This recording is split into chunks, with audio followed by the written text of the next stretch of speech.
Pemirsa, ratusan nyawa anak dan balita melayang akibat gagal ginjal akut yang diduga dipicu oleh obat-obatan sirup yang terkontaminasi senyawa berbahaya. Lantas, mengapa obat-obat tersebut bisa lolos izin edar? Berikut liputan tim Delik RCTI.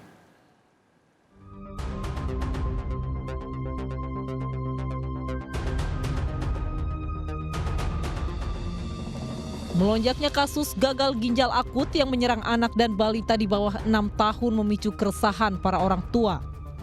Terlebih, kasus kematian akibat gagal ginjal akut terus mengintai dalam waktu yang sangat singkat. Kasus ini sendiri mulai melonjak pada Agustus hingga September 2022. Kemenkes pun segera melakukan kajian guna mendeteksi penyebab gagal ginjal akut pada anak. Awalnya penyakit ini diduga berkaitan dengan infeksi dan dampak dari post-COVID-19. Namun saat dilakukan pendeteksian infeksi virus maupun bakteri ternyata tidak ditemukan. Kita kan selalu berpikir mungkin ini karena infeksi. Kita lihat ada leptospirosis, ada berbagai macam bakteri, ada berbagai macam parasit, kita identifikasi dengan sequencing. Ternyata semua itu tidak bisa diambil kesimpulan penyebabnya adalah bakteri atau parasit atau virus.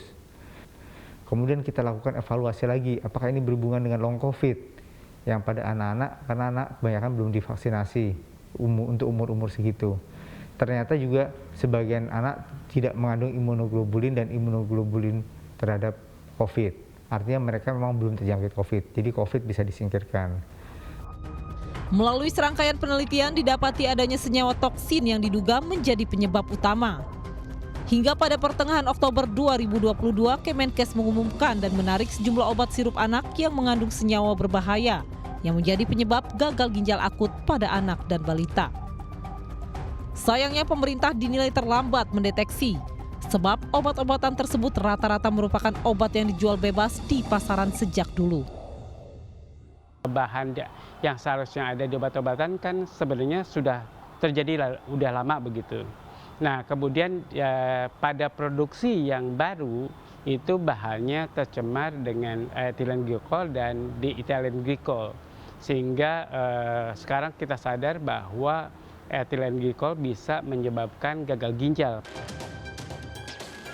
Namun ironisnya hal ini gagal terdeteksi sejak awal oleh Badan Pengawas Obat dan Makanan.